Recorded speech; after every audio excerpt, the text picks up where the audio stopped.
Alors, qu'est-ce que c'est que cette petite chose? Qu'est-ce que c'est que ce truc? Eh bien, ça, c'est le Rehat PL XT. Un modèle éco de cette marque haut de gamme. Alors, couteau premium ou couteau coup de pub? Je vais te dire ce que j'en pense.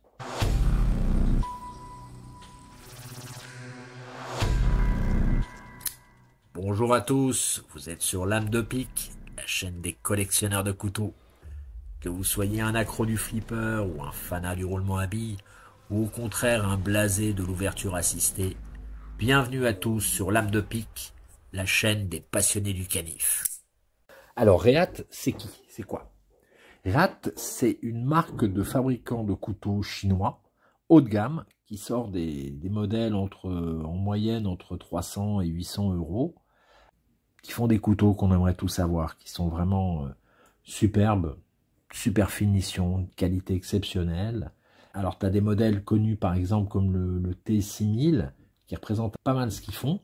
C'est un truc avec un look assez futuriste, manche en titane, lame, tu vois, dans un acier exceptionnel, Bohler M390. Alors, leur style, c'est souvent de faire des choses assez bulky, assez oversized, un peu à la Midgard Messer. Donc là, par exemple, tu vois la lame du T6000, elle fait presque 6 mm d'épaisseur. Le manche, il fait presque 2 cm d'épaisseur. Donc, bon, ça rigole pas, quoi.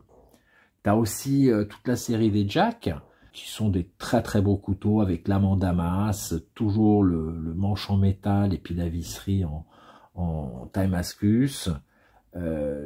Regarde-moi ça, c'est magnifique, hein. Là, tu as un manche en fibre de carbone marbré. Bon, ça vaut plus de 600 euros.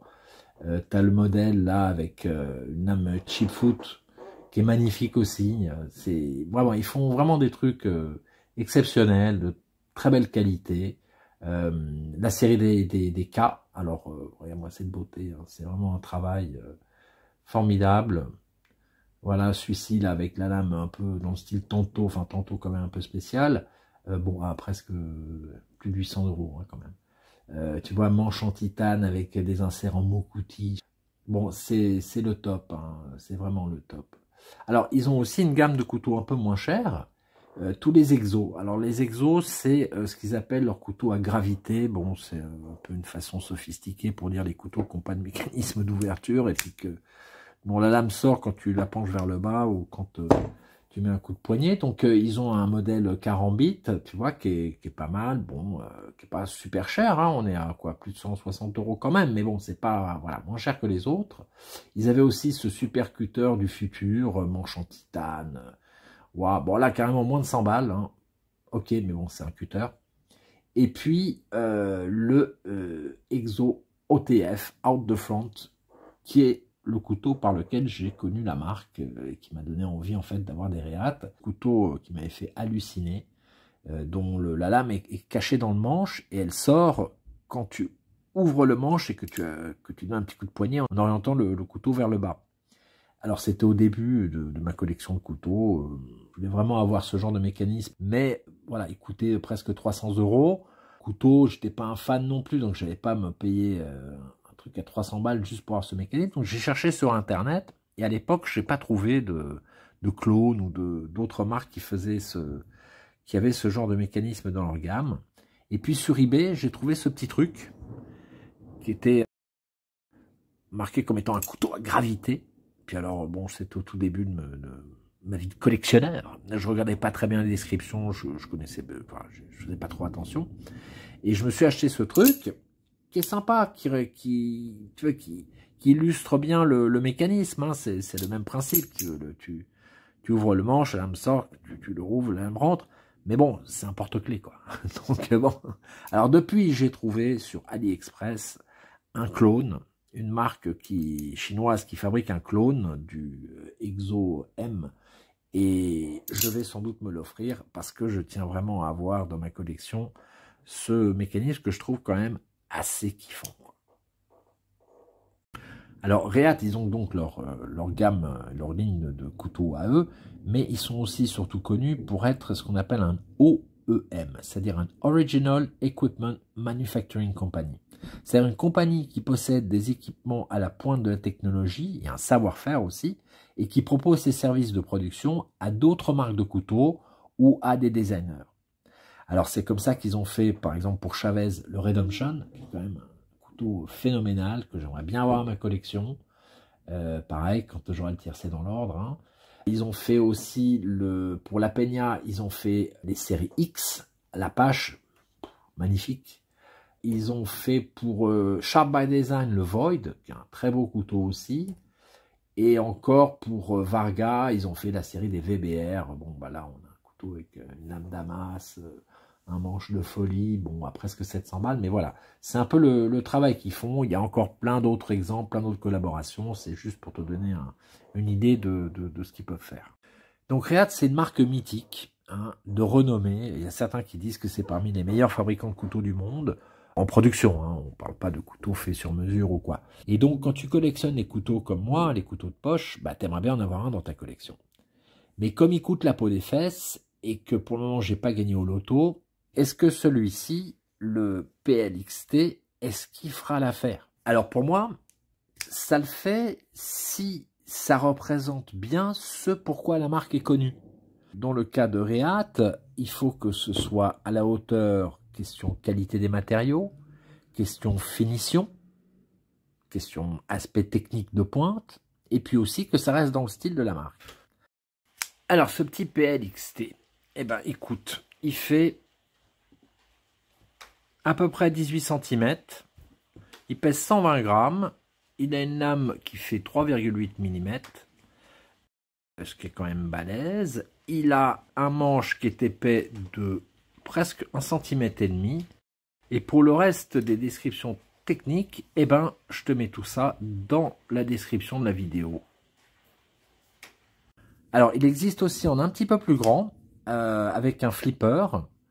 Et puis, que ce soit celui-ci ou l'autre, ils sont disponibles dans une quinzaine de modèles, avec des couleurs de manches différentes, des lames soit stonewash, soit noires, soit tu as une lame en finition bronze. Voilà, donc tu as vraiment de quoi faire ton choix et trouver ce qui te convient et qui est à ton goût.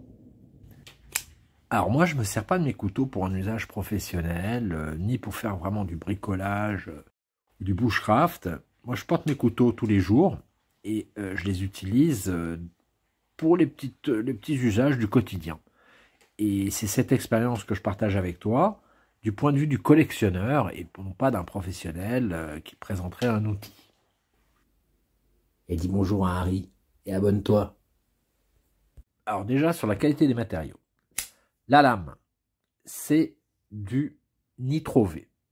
Alors, Nitro V, c'est quand même un acier haut de gamme. C'est pas non plus du premium, hein, mais c'est pas du 8CR13 MOV machin qui ferait un peu cheap pour cette marque.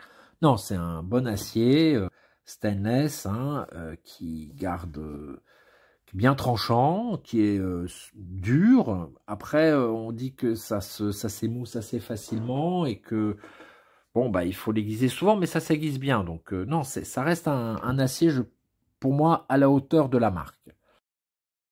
Quant à la finition de la lame, bon, bah, c'est du stonewash. Je suis pas un fanat du stonewash. Moi, j'aime bien le bling. Je préfère vraiment la finition satin. Mais je dois dire que là, on est quand même sur un truc exceptionnel. Attends, je te montre d'un peu plus près pour que tu puisses voir. C'est un des meilleurs stonewash que j'ai dans ma collection. C'est absolument parfait, c'est super poli, c'est génial. Et en plus, tu as un double polissage. Là, tu as du satin, et ici, tu as le stonewash. C'est...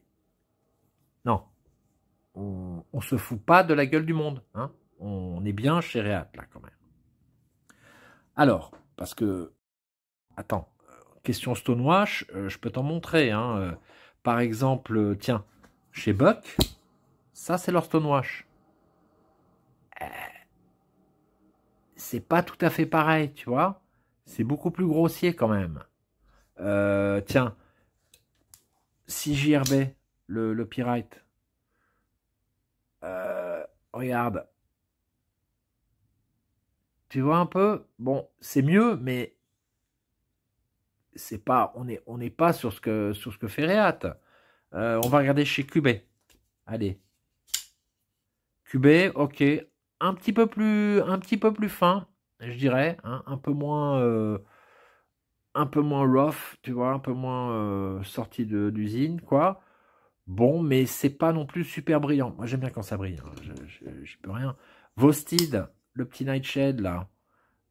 Pas mal, pas mal. On commence à être un peu mieux. Tu vois, là, je vois le reflet de ma lampe, par exemple, dedans. Un petit peu comme avec le Reate. Pour moi, ça commence à être un peu de meilleure qualité. T'as Real Steel, hein, avec le Sacra. Belle finition aussi. Belle finition, assez fine. On est d'accord. Pas mal. On commence à être bien. Chez Boker, qu'est-ce qu'ils font? Ça, c'est le Kion. Boker, pas mal non plus. Tu vois, regarde. C'est bien, mais ça n'a pas le même brillant que le Reate. Hein. On s'en approche. Alors, chez Kaiser, ils sont où? Kaiser, là, dans leur stonewash haut de gamme, on va dire. Hein. Bon, Kaiser, quoi. C'est bien, c'est un peu plus brillant. Tu vois, je vois le reflet de ma lampe de façon un petit peu plus dessinée. C'est pas mal, mais il manque un petit quelque chose. Il n'y a pas ce truc, quoi. Il n'y a pas cette... Regarde. Ça, c'est... Bon, ça ne veut pas dire que c'est un miroir, c'est pas vrai. Mais quand même, pour du stonewash, on est sur de la super qualité, quoi. Là, on se fout pas de ta gueule. Hein, t'as peut-être payé 125 balles, mais c'est pas de la merde. Il fallait le dire. Maintenant, le manche. Le manche, c'est du G10 naturel ou jade, hein, qui est particulièrement magnifique. C'est un des plus beaux G10 jade que j'ai. D'ailleurs, j'ai choisi ce modèle après avoir vu une vidéo de Melissa Backwood, où justement elle parlait de ce couteau et elle décrivait la qualité du G10, tu vois. Il est très lisse, vraiment une belle finition. Alors, il n'est pas encore brillant comme serait vraiment la pierre, le jade, hein, mais quand même, c'est très beau.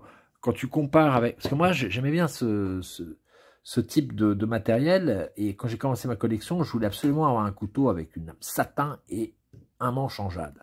Et un des premiers que j'ai acheté, c'était le Kaiser Yacht. Alors, tu vois, ça s'appelle marqué Yacht, hein, mais ça se prononce Yacht. C'est le Kaiser Yacht. Pareil, j'avais pas trop fait gaffe aux descriptions, et puis les photos, ils te montrent toujours très bien. Non seulement la lame n'est pas satin, pareil, c'est encore un stonewash, mais en plus, tu vois, le G10, il est super texturé, quoi. C'est pas du tout un truc lisse. Ça brille pas, ça. Alors, au début, j'étais super déçu. Et puis finalement, à force de le porter, de l'utiliser, je me suis bien rendu compte que c'était quand même un super couteau, d'une très belle qualité. Et je l'aime beaucoup. Mais le G10, après, en jade, je faisais attention. J'ai eu une bonne surprise avec le CVV Elementum, où là aussi, on était sur un jade, sur un G10 jade très fin, tu vois, une texture très fine. Et puis là, c'était une lame satin. Et donc là, j'ai commencé un petit peu à me raccommoder avec cette matière. Et donc, quand Melissa Backwood a fait sa vidéo en disant que c'était un super G10 couleur jade, je me suis dit, bon, bah, je vais prendre celui-là plutôt que les autres modèles qui m'intéressaient. Il y avait le modèle en G10 noir avec les rondelles à l'intérieur rouge, et puis celui dont la lame était finition cuivre, qui était magnifique. Mais je me suis dit, allez, pour une fois qu'il y a quelque chose qui est bien fait, question G10 jade, je vais m'offrir celui-là. Les finitions. Les finitions, elles sont simplement impeccables. Il n'y a pas un angle agressif ou coupant. Tout a été poncé comme il faut, partout. Même dans les trous, là.